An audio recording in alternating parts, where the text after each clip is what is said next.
bonjour à tous. On est ravis de poursuivre en fait cette aventure exploratoire à la découverte de la RSE. Et on va parler ensemble pendant 45 minutes d'une activité, d'un produit qu'on aime tous, d'un commerce qu'on fréquente tous avec plaisir. Et je suis ravie d'accueillir aujourd'hui Frédéric Branjon. On va parler de RSE et de performance. Vous êtes maître, artisan, boulanger, pâtissier et vous avez 2 boulangeries à la Chapelle-sur-Erdre.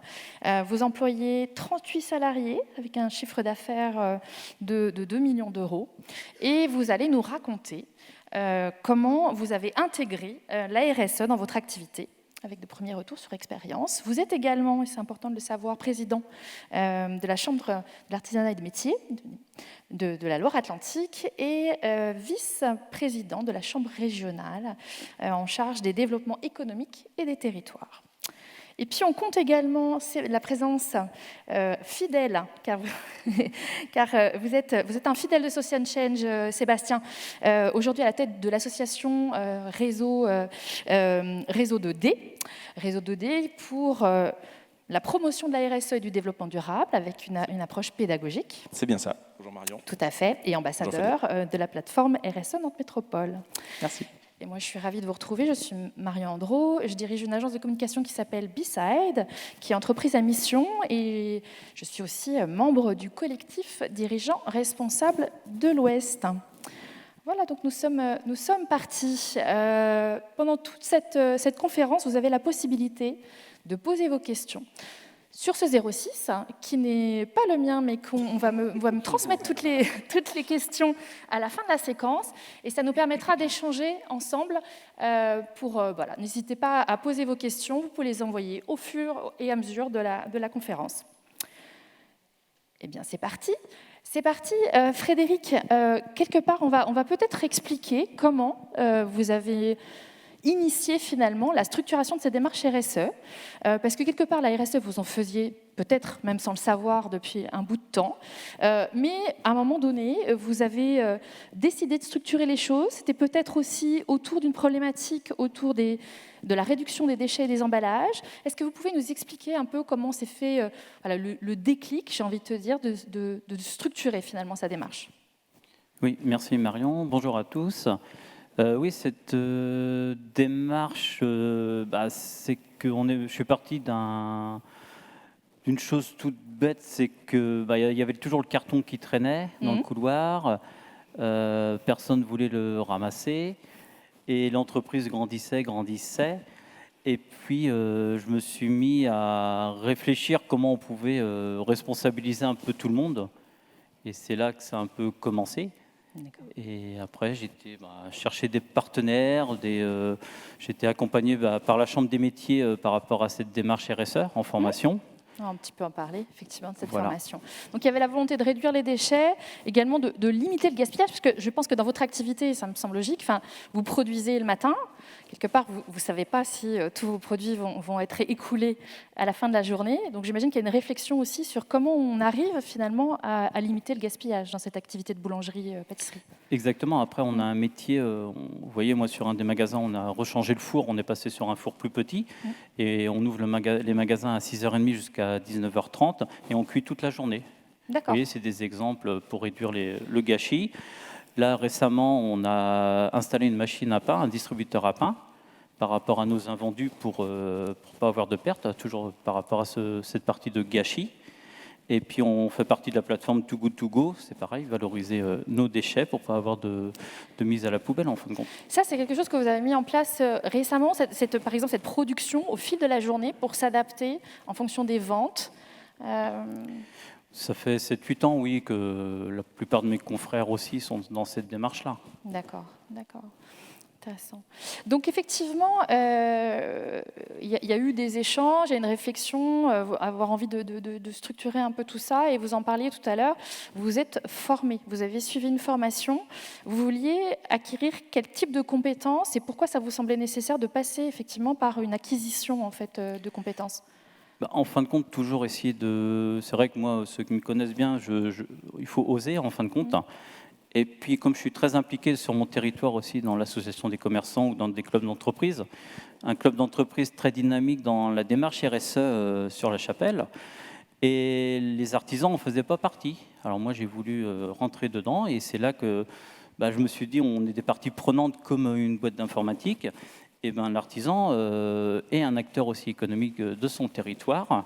Et c'est le même réseau, en fin de compte. Et c'est là que, en fin de compte, RSE, ouais, c'est vrai que nous, c'est un peu un mot qui parle à personne dans notre filière de l'artisanat, mais une entreprise engagée. Et en fin de compte, à force de découvrir ce que c'était la RSE, on en fait tous naturellement. D'accord. Et c'est ça que...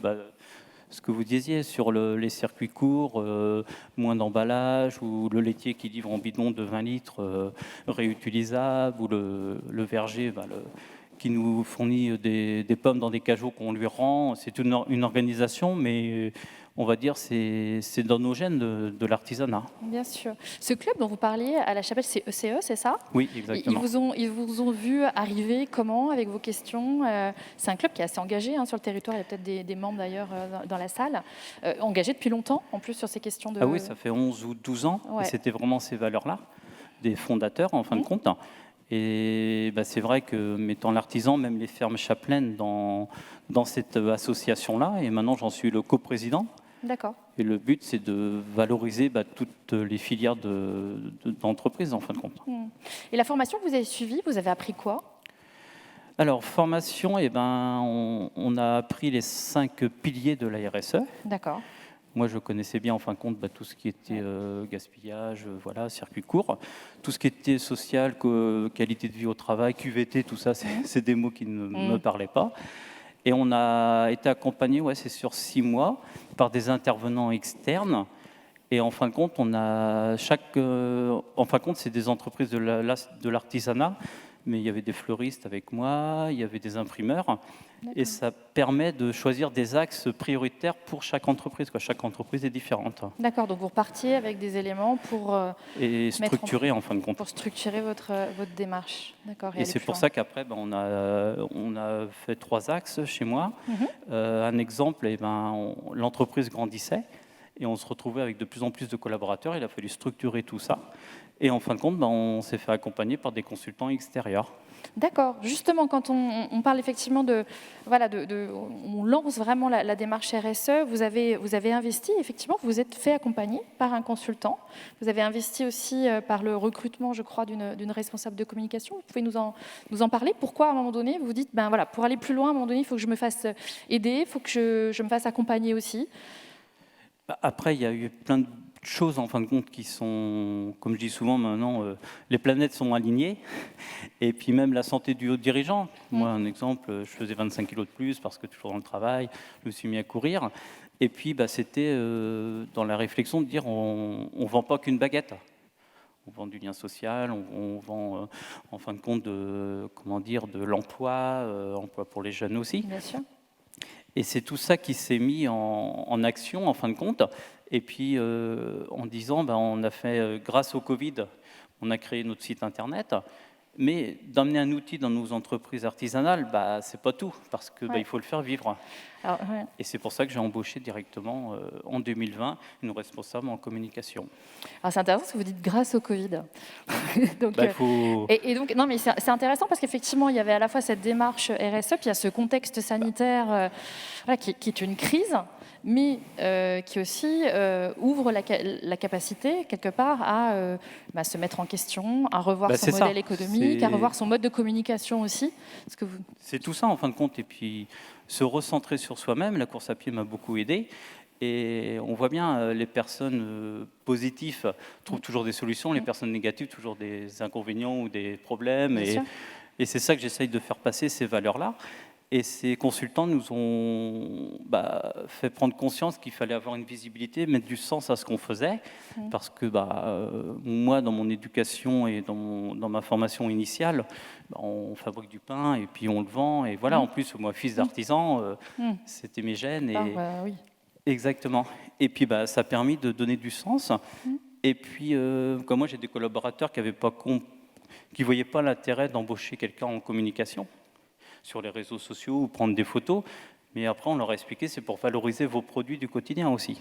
Et ça, ils l'ont compris, du coup? Bah, Ils maintenant, voient oui, oui, comment oui. que ça prend? Voilà, c'est ça. D'accord. Et j'ai une question clé. Un boulanger, ça fait de la course à pied quand? À quel moment de la journée? Parce que j'ai l'impression que vous avez justement un planning, un timing qui est tellement étendu. Cette prise de hauteur, cette capacité à s'offrir quelques temps aussi pour soi, je pense que c'est important aussi. Bah, c'est là qu'on voit que l'être humain, il est impressionnant Ouais. quand on veut faire quelque chose, on prend le temps et on trouve le temps. Quand je suis en préparation au marathon, oui, c'est 10 semaines avant et j'arrive à mettre mes 4 séances dans la semaine. Et... Ah oui, marathon. Oui, après, c'est avec 3 enfants en bas âge, mais on met d'autres priorités. Et Ouais. moi, je pense, c'est comme ça qu'on apprend à... C'est vrai que j'ai plusieurs présidences, à être un président animateur et à déléguer, en fin de compte. Parce que c'est ce travail d'équipe qui me plaît, moi. Donc à associer effectivement... Et vous voyez l'exemple de l'ACA, c'est une coprésidence.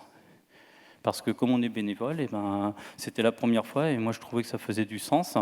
Et puis j'ai une coprésidente, comme ça aussi ce côté égalité. Répartir. Exactement, et c'est du missions. gagnant-gagnant, comme ça on se partage les tâches. Tout à fait.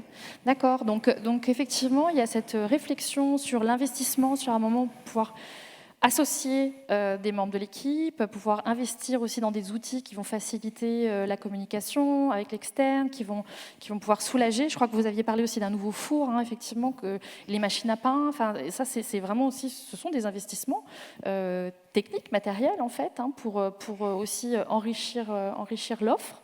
Ça c'est des choses qui, voilà, le retour sur investissement, vous le sentez aujourd'hui? Oui, parce que c'est souvent on parle, c'est le sujet en ce moment, revalorisation des salaires, voilà. Et puis il y a on va dire l'outil de travail aussi. Le bien-être, c'est aussi parce qu'on est tous dans les entreprises, on passe du temps. Et il faut que l'outil donne envie et soit aussi à jour aussi des nouveautés.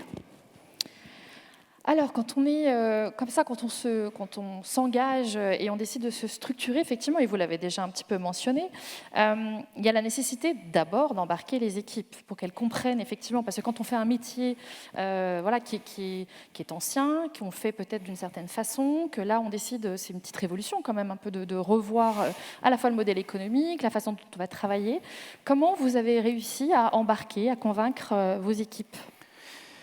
C'est pas toujours simple parce qu'on a une vision et il faut accompagner ce changement-là. Et on voit bien moi j'ai fait grandir les personnes qui étaient là depuis le début en animateur. Et on avait un animateur en boulangerie dans chaque magasin, en vente aussi. Et la pâtisserie, comme elle est mutualisée, une animatrice en pâtisserie. Et puis, en fin de compte, cette animatrice-là en pâtisserie est passée, mon chef de projet, ma seconde. Et on a fait monter une autre personne en animateur pâtisserie. Et on les a accompagnés avec maintenant, je sais ce que ça veut dire avec la chambre de métier, un codir. Mais c'est vrai qu'on avait notre codir, parce que c'est des termes qu'on n'utilise pas au quotidien chez nous. Et puis on les a fait grandir et on a appris à faire des ordres du jour, des comptes rendus, des facilités, à marquer en fin de compte, parce qu'on n'avait pas du management visuel. Et ça, on a mis ça en place. Et puis on a des personnes qui ont grandi, qui ne s'y retrouvaient pas non plus, parce que l'entreprise grandissait, sont partis sur autre chose, voilà. Et puis, quand il y a des choses qui ne marchent pas, on le dit, non, là, on s'est trompé. Et c'est ça, en fin de compte, la démarche RSE. Ouais, ça veut dire qu'il y a aussi une question de gouvernance. Le CODIR, c'est aussi ça, finalement, c'est de décider à plusieurs, à un moment donné, se prendre le temps aussi de faire des choix. Ça fait évoluer aussi les modes de management. Et avant, il y avait moi et ma femme qui prenions plus ou moins les décisions. Maintenant, quand on se retrouve à 5-6, au début, c'est dur. Il faut que je laisse parler, alors il faut les laisser, parce que c'est eux. Et là, je vois pourquoi je suis là et puis en responsabilité, c'est grâce à toute l'équipe aussi. Cette équipe. Et cette équipe, aujourd'hui, elle joue le jeu. J'imagine qu'elle est fière aussi de faire partie de cette aventure, de voir aussi qu'il y a des retours positifs. Ça stimule aussi les idées, l'innovation, les envies au niveau de l'équipe aujourd'hui, avec un peu de recul? Oui, il y a de tout, en fin de compte. Il y a de tout. Et puis, nous, on a une entreprise, on a à peu près 20% d'apprentis. Ça veut dire que il y a beaucoup de changements et il faut apprendre nos équipes à être agiles en fin de compte. Et on voit bien pendant cette crise-là, ça a été important et Ouais, j'imagine. ils ont super bien joué le jeu parce que quand c'était un peu plus calme, comme on a une boulangerie dans la zone d'activité, avec le télétravail c'est compliqué. Et les vendeurs sont mis à faire des sandwichs et vous voyez, c'est ce côté-là. D'accord, il a fallu s'adapter aussi, pouvoir être agile, on dit, enfin, Exactement, dans ce contexte. Et ça, c'est des qualités qu'on acquiert et qui peuvent être utiles tout le temps, en fait. Exactement. D'accord. Donc, embarquer les équipes, mais également convaincre les clients, puisque votre offre, elle évolue un peu. Je crois que vous avez expérimenté quelque chose autour des sacs à pain. Est-ce que vous pouvez nous en parler? Parce que je trouve ça intéressant. L'année dernière, c'est vrai qu'on ose tout et pendant une période Covid en plus marquée par l'hygiène et on voulait arrêter l'emballage, juste le sac à papier pour une baguette. Alors, on avait donné à Noël dernier beaucoup d'emballages en coton pour leurs baguettes ou des top bags pour leur côté snacking. Mais c'est pas simple parce que il faut prendre ce rythme. Quand on est un peu les premiers à lancer ça, des clients qui ne nous connaissent pas, ils comprennent pas la démarche. Alors c'est une contrainte encore pour nos collaborateurs en vente. Ça veut dire qu'il faut faire de la pédagogie oui, aussi et pour puis vous expliquer voyez pourquoi. avec les masques, en plus avec le plexi, c'est pas toujours simple. Alors, mais avec notre site internet, on a valorisé notre démarche en communiquant, en disant pourquoi on faisait ça, mettre du sens en fin de compte. Et puis on a mis des QR codes, comme ça ils ont directement l'info. Et puis on a fait le mois de septembre responsable. Ça veut dire qu'on a mis en valeur des actions qu'on faisait chaque jour. D'accord. Qui peuvent être de quelle nature? Il y a eu de tout, en fin de compte, des petits défis, ramener de leur emballage pour mettre leur viennoiserie. D'accord. On a fait une carte qui est récompense, en fin de compte. Et par exemple, ils reviennent avec de l'emballage et au bout de, je sais plus, de 5, ils ont un croissant d'offert. Vous voyez, c'est récompenser la démarche. D'accord, donc ça les embarque aussi à être acteurs finalement de la démarche, à comprendre et aussi à essayer de moins gaspiller, de ramener. C'est ça. Parce que je crois que les sacs à pain, vous étiez à 24 000 sacs à pain en papier par mois. J'avais ce chiffre-là. Ça, ma responsable comme moi, en fin de compte, elle a communiqué grâce à tout le monde, à nos clients. On a économisé tant de papier, ça faisait tant de kilos, tant d'arbres de sauver. D'accord. D'accord. Donc ça, il y a aussi cette communication finalement qui a un peu changé, j'imagine, en tant que commerçant, d'un dialogue plus direct, peut-être plus transparent aussi sur la façon dont vous travaillez. Est-ce que vous le sentez, ça? Et est-ce que du coup, ça crée de la demande de la part de vos clients aujourd'hui? Après, il faut expliquer, c'est le changement en fin de compte. Parce qu'un client qui arrive le jeudi pour dire tiens, samedi, il me faut une forêt noire de 6 personnes, chez nous, c'est pas possible. Parce que s'il y a le temps de travail de nos collaborateurs, et puis une génoise, juste pour 6 personnes, il faut faire de la génoise chocolat, il faut, vous voyez, avoir des cerises, tout ça, et il y a beaucoup de pertes, et on n'est pas dans un fonctionnement comme ça, parce que il faut tout anticiper, et on a essayé de faire comprendre aux clients avec ce site internet là aussi, de passer les commandes. D'accord. Comme ça permet de s'organiser. À vous organiser, d'accord. Est-ce que d'ailleurs dans vos produits, finalement, dans l'offre, est-ce qu'il y a des recettes qui évoluent? Est-ce qu'il y a aussi des ingrédients? Est-ce que le client peut être demandeur de nouveaux types de produits? Est-ce qu'il y a des choses qui changent à ce niveau-là? Ouais, par exemple du pain sans gluten, moi j'en fais pas. Parce que le pain sans gluten, pour moi, c'est il y a des produits chimiques dedans parce que structurellement, on ne peut pas en faire. Mais on a du pain petit épeautre, tout ça, qui est moins enrichi en gluten. Et ceux qui sont intolérants, il faut faire... ils en mangent moins, mais ce pain-là est plus faible en gluten. Vous voyez, c'est des exemples, il faut les accompagner. Et un exemple, l'autre jour, ils se sont trompés dans une recette, un pain aux fruits secs, ils avaient oublié la levure. Et maintenant, ils prennent directement l'automatisme en disant c'est pas grave, on va le vendre au magasin moins cher, puis on va expliquer au client il y a une erreur de recette et il n'y a pas de gâchis, et puis en fin de compte, tout s'est vendu. Et donc c'est beaucoup plus quelque part de bon sens, de transparence, et j'imagine que c'est apprécié aussi, ce type de communication. Transparence, oui. Ouais. D'accord. Alors, effectivement, ce changement, il se met en place. Il y a des choses qui peuvent être un peu plus, peut-être un peu plus complexes, parce que finalement, on est sur une modification un peu culturelle. Il faut faire changer les habitudes des clients, des équipes. On n'en a pas parlé, mais aussi probablement des fournisseurs. Enfin, un peu de tout l'environnement. Comment vous arrivez justement à accompagner ce changement, à lutter contre les habitudes, à expliquer voilà, j'imagine que c'est un travail au quotidien. Bah, c'est grâce à tous mes collaborateurs en fin Mmh. de compte, mais c'est pas toujours simple hein, parce que je vous disais dans cette période-là, c'est vrai que même on a toujours été ouvert, on est Mmh. vraiment un commerce de proximité.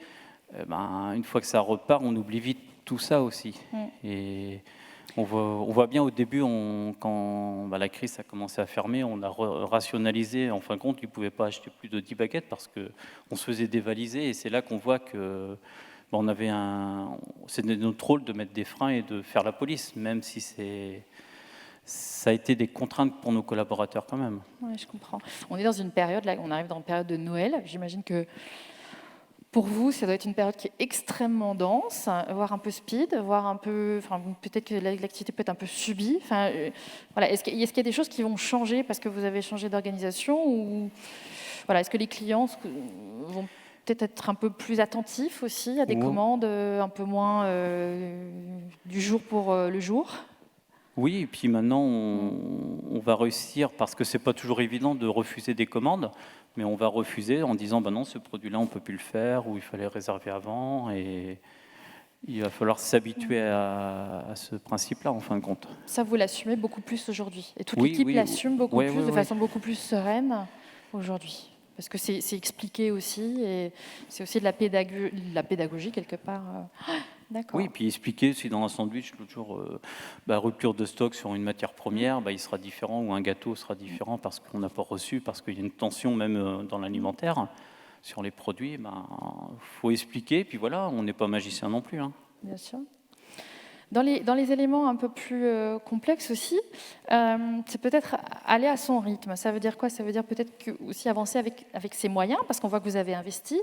C'est pas évident non plus de pouvoir sortir, surtout dans ces contextes où il y a une visibilité qui est quand même pas extrême, de pouvoir investir. Comment vous faites aider? Quels sont les leviers possibles et comment on y va? Est-ce qu'on y va pas à pas? Comment ça se passe? Déjà, dans l'artisanat, quand on n'a pas d'actionnaire, que c'est nos propres sous, en fin de compte, on ne peut pas aller trop vite non plus, parce qu'on a des encours, et puis on n'a qu'une seule tête ou deux têtes avec ma femme. Mais il y a des bonnes nouvelles quand on voit que, parce qu'à partir de, c'est un peu plus de côté politique là, mais à partir de 750 000 euros, on est coté en Banque de France. Et là, ça va changer ces échelons-là. Et ce qui est top, c'est que la ligne RSE rentre en compte maintenant. Ça change. Bah oui, parce que moi, dans mon entreprise, ça va faire un levier en disant aux banquiers, la RSE, c'est un investissement. Les partenaires financiers, vos partenaires financiers, ils ont une écoute, ils sont plus là, attentifs sur ces sujets-là, parce que c'est vrai qu'on n'est pas non plus, vous n'êtes pas une start-up qui a une capacité de lever des fonds facilement. En revanche, effectivement, les partenaires financiers, il faut qu'ils soient à vos côtés pour comprendre aussi la démarche. Comme les PGE, tout ça, c'est vrai qu'on en avait demandé un. Bon, on l'a remboursé, on lui a pas touché, on l'a rendu. Mais c'est vrai que c'est vraiment un partenaire en fin de compte, la banque. Et il faut toujours se parler, et puis voilà, on trouve des solutions ensemble. Puis on s'inscrit dans un temps un peu plus long. Oui, c'est vraiment des parties prenantes. C'est comme nos fournisseurs, leur expliquer notre fonctionnement, et c'est du gagnant-gagnant à chaque fois. Très bien. Donc notre thématique vraiment, c'est la RSE comme levier de performance. Donc ça peut être intéressant là après ces mois, ces années en fait de structuration de la démarche. Pour vous, la performance, est-ce qu'elle est économique? Est-ce que ça vous a permis de réduire certains coûts? Est-ce que ça vous a permis d'avoir peut-être un peu plus d'offres? Est-ce qu'elle est économique dans un premier temps? Oui, en fin de compte, c'est un cercle vertueux. Ouais. Là, on voit bien, on a enclenché. D'abord, on est une entreprise privée. Il faut bien que ça, économiquement, on gagne de l'argent. Bien sûr. Et la qualité de vie, pour moi, on n'est pas dans un monde de bisounours, la bienveillance, tout ça. Pour moi, il faut même plus en parler parce que c'est un problème, c'est un faux nom pour moi. Et on voit bien qu'en mettant tout ça en place, en faisant des économies, en travaillant, par exemple, peut-être faire moins de produits, Et ben, résultat, on pourra valoriser nos équipes et valoriser avec du matériel et sur le côté salaire aussi. Bien sûr. Donc il y a une performance aussi qui peut être interne, enfin aussi parce qu'effectivement on va partager la valeur avec les équipes. C'est la transparence. Ouais. Je vous disais Ouais. l'autre jour, un exemple, arbre de Noël pour une entreprise d'informatique sur la Chapelle, Covid, annulation de cet arbre de Noël. Moi, je prends le téléphone, cette entreprise est en démarche RSE aussi. Moi aussi, on a discuté ensemble, qu'est-ce qu'on pouvait faire pour être gagnant-gagnant. Et puis on a trouvé l'idée ensemble, et ben, en fin de compte, ils ont fait dans leur entreprise, il y a une collaboratrice à eux qui a joué à la boulangère. Mmh. On a fourni du matériel, on a fourni des sacs, tout ça, et puis ben, en fin de compte, ils ont fait l'arbre de Noël en animation. Comme ça, nous, on n'a pas eu de perte parce que ça pouvait s'annuler et puis être zéro. Ce qui veut dire que vous fonctionnez aussi peut-être beaucoup plus avec votre écosystème. Donc vous trouvez des solutions, voilà, parce que vous êtes un commerçant qui est implanté à la Chapelle-sur-Erdre, mais effectivement la capacité d'aller chercher des solutions. Mais oui, parce qu'on apprend à se connaître et on se connaît après. Ouais. Tout à l'heure, vous parlez de grève périscolaire. Ben là, pareil, on fournit des écoles, des maisons de retraite. Ouais. Et ben, annulation demain des écoles. Et ben, Ouais. on anticipe et puis voilà, et on travaille ensemble. Comment Un on peut dialogue, faire ben non, il y a une partie qui est produite où on peut faire différemment. Et c'est ça, et c'est du gagnant-gagnant à chaque fois. C'est D'accord. d'être transparent et de dire les choses. Il n'y a rien à cacher. D'accord, donc performance économique, écosystème, performance sociale Territoriale, aussi, ouais. territoriale, d'efficience aussi, j'imagine, d'organisation, parce que la structuration en CODIR, ça permet de poser des jalons, de voir un peu plus loin aussi. Hein. Ah oui, oui, et puis les maisons de retraite qui sont ouvertes tous les jours. Mm. 1er janvier, c'est une volonté de l'entreprise, personne ne travaille dans l'entreprise Branjon. Et ben, là, mes responsables ont anticipé avec les maisons de retraite comment trouver un système pour qu'ils aient du pain qui sera peut-être cuit le 31 au soir, qu'on va livrer différemment. Et comme ça, personne ne travaillera chez moi, mais ils auront quand même du pain pour le premier. Donc il y a une notion de service qui est très forte aussi, au-delà de vendre des produits. Ah bah oui, oui. C'est-à-dire qu'il y a vraiment cette notion de service, de réfléchir aussi à son public, à ses besoins, et de pouvoir les anticiper et y répondre, quoi. Mm. Et moi, c'est peut-être avec ce recul-là maintenant, avec cette vision que j'ai vraiment de plus haut, que peut-être je sais pas, peut-être moins peur, peut-être, ouais. Puis sortir de nos entreprises, ouais. Et de manière globale, j'imagine qu'il y a aussi une notoriété, une image, voire une attractivité aussi peut-être sur la marque employeur qui est positive pour votre entreprise. Ah oui, on est toujours dans le chemin et ça valait le coup. Oui, moi je suis passionné et puis on a encore plein de choses à faire et je suis convaincu et maintenant c'est de pousser, de convaincre tous mes collègues dans cette façon de faire. D'accord. Et donc, attractivité aussi, vous me disiez que vous étiez invité sur un marché de Noël, par exemple. En tout cas, vous êtes repéré aussi comme un acteur engagé, donc on peut aussi vous solliciter. Donc c'est aussi, quelque part, ce levier de performance-là, parce que c'est intéressant pour vous. Ah oui, parce on avait reçu un mail d'une personne qui était en master, qui voulait être dans le commerce, et en stage de 6 mois, et on a dit oui. D'accord. Et en fin de compte, elle a réussi à aller voir des entreprises. Et on s'est retrouvé dans une entreprise immobilière qui ont fait un mini-salon chez eux. Et elle était là pour animer. Et puis, elle est revenue, je sais pas, ça a dû durer 2 ou 3 heures la vente. Elle a fait 200 € de chiffre. Et j'étais super contente pour elle. Et puis, elle était déçue. Mais j'ai dit, mais non, c'est super, c'est énorme. Oui, c'est d'oser puis de sortir de sa zone de confort. Ouais. Oui, d'accord. Ça fait explorer aussi de nouvelles possibilités. Avec des nouvelles compétences, en fin de compte. Et vous pensez que ça peut attirer aussi des salariés ou leur permettre de les fidéliser peut-être dans votre activité, où il peut y avoir aussi une tension pour recruter? Il y a de tout, en fin de compte. Après, avec le Covid, vous voyez bien, c'est comme dans toutes les entreprises. Il y a des personnes qui voient autrement aussi nos métiers. Bien sûr. Il faut dire que c'est quand même pénible avec les horaires de travail et travailler le week-end. Après, on les accompagne aussi sur des futurs projets et il y a des personnes, oui, qui nous rejoignent. Là, je crois que c'est demain matin ou ce matin, je ne sais plus, ma chef, elle avait une visio avec un futur ouvrier, peut-être boulanger, qui est en Allemagne. D'accord. Alors, c'est ça qui est top aussi. Intéressant. La visio, oui, comme un responsable, je lui aurais dit ça fait 2 ans, tu auras une visio pour recruter quelqu'un. Ah, Ouais. ça ne l'aurait pas. Recruter en visio, effectivement. Pour un Et même en boulanger, boulangerie. Même en boulangerie.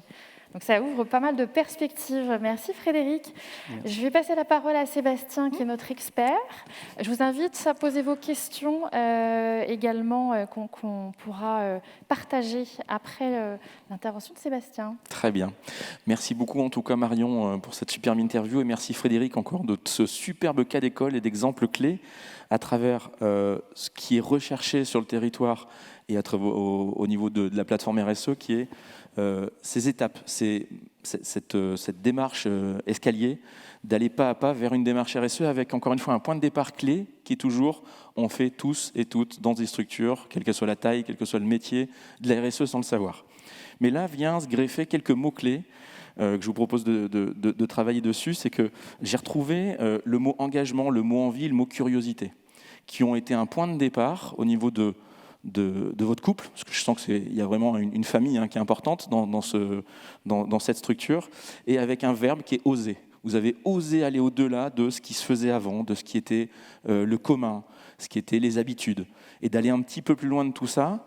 Et ça, il en ressort 3 mots-clés. Innovation, résilience, changement. L'innovation, c'est que vous avez été vraiment dans aller au-delà du passé, aller dans le monde d'après quasiment, hors contexte sanitaire. Et à travers cette innovation, on a eu un mot tout à l'heure qui est ressorti, qui est le mot révolution. Le mot révolution, il y a une personne, Idrissa Berkane, qui nous a expliqué que ça passait toujours par 3 étapes, les idées révolutionnaires. Au début, c'est ridicule, ça peut être dangereux, et à la fin, c'est évident. Quand on est sur le monde de l'artisanat et qu'on parle d'avoir un codir, éviter le gaspillage en mettant le pain dans un distributeur 24/24 le soir, de faire des entretiens en visio, d'avoir un community manager ou de travailler sur une plateforme digitale Too Good To Go, on est bien sur les 3 étapes. Ça semble ridicule au départ, ça peut sembler dangereux au niveau de la structure, et c'est évident aujourd'hui, et ça là-dessus, encore une fois, bravo. L'autre point, c'est le mot résilience. Le mot résilience, parce qu'encore une fois, il y a des mots-clés qui sont sortis, l'agilité, l'adaptabilité. On voit bien qu'à travers les exemples de performance économique, performance humaine, l'exemple de la Banque de France est effectivement majeur, puisque cet exemple de mettre des critères RSE dans des critères Banque de France a été testé sur le territoire nantais, il faut le savoir, en 2016. Donc ça, c'est un point clé. Et on revient encore sur cette Bible de la performance RSE, qui est le rapport de France Stratégie de janvier 2016, et qui explique en moyenne, une entreprise fait plus 13% de performance EBE, excédent brut d'exploitation. Et là, on a l'exemple concret, donc encore une fois, bravo. Et en dernier point, j'aborderai ce sujet du changement.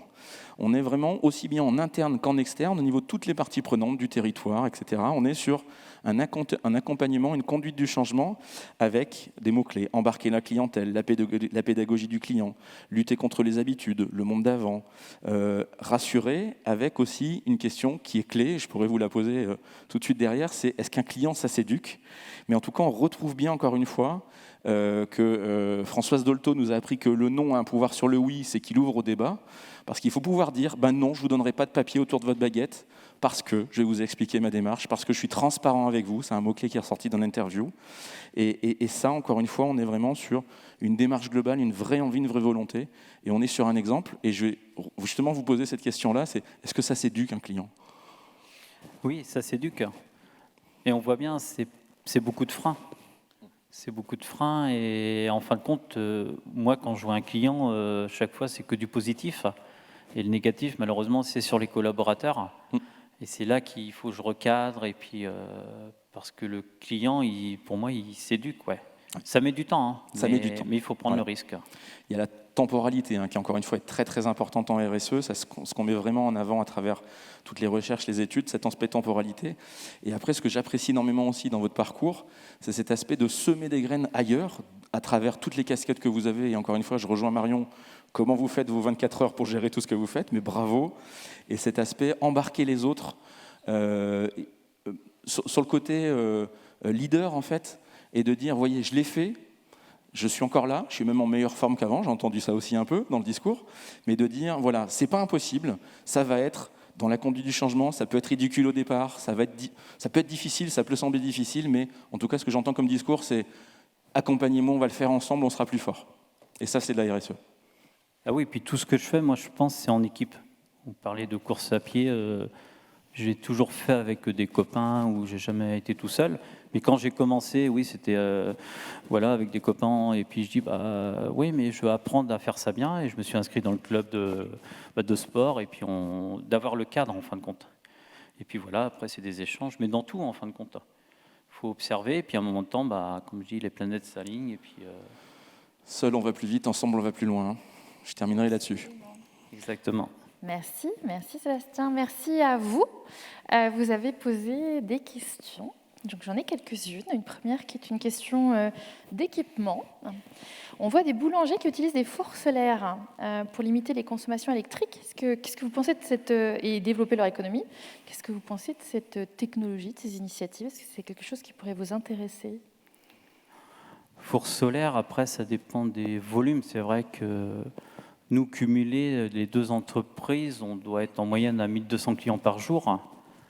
Je ne pense pas qu'on arriverait à... On a des fours qui consomment beaucoup moins. Il y a des onduleurs, il y a tout, parce qu'il y a des platines informatiques.